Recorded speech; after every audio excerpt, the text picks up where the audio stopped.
मुद्दा असा आहे की राज्यामध्ये खऱ्या प्रकरणामध्ये रोज नवीन नवीन अपडेट येत आहेत. अधिकाऱ्यांचं सुद्धा नाव येते आणि तुमचा असेल किंवा पोलीस अधिकाऱ्याचा राजीनामा वगैरे होते. तुमचे पक्षांतरात काय चर्चा तारखेला महिला आयोगाच्या अध्यक्ष पदाचा राजीनामा देण्यात आला, पण की प्रदेशाध्यक्ष पदाच्या राजीनाम्याची त्याच्या मागणी होती आणि त्यांनी ते उत्तर दिलं बोटाच्या संदर्भात.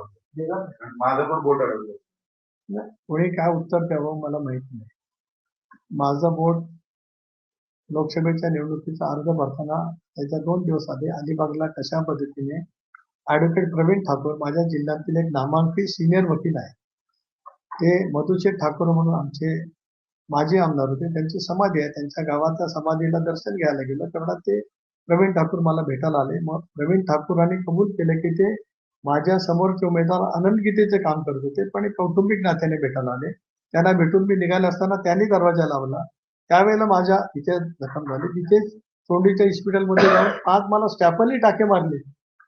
ते नंतर मी दिल्लीत आलो तर त्यावेळेला सुद्धा होतं. आपण जर का माझ्या दिल्लीमध्ये आल्याचे तर बघितलं असेल ते होतं. आता याचा अर्थ कोण कुठे लावणार असेल तर दुर्दैव आहे, याच्यापेक्षा काय म्हणू.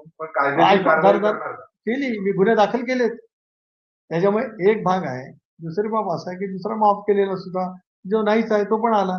त्याच्यामुळे एक माननीय मुख्यमंत्री महोदयांनी SIT स्थापन केले. एक सातपुते ज्येष्ठ IPS अधिकारी त्याच्या प्रमुख आहेत.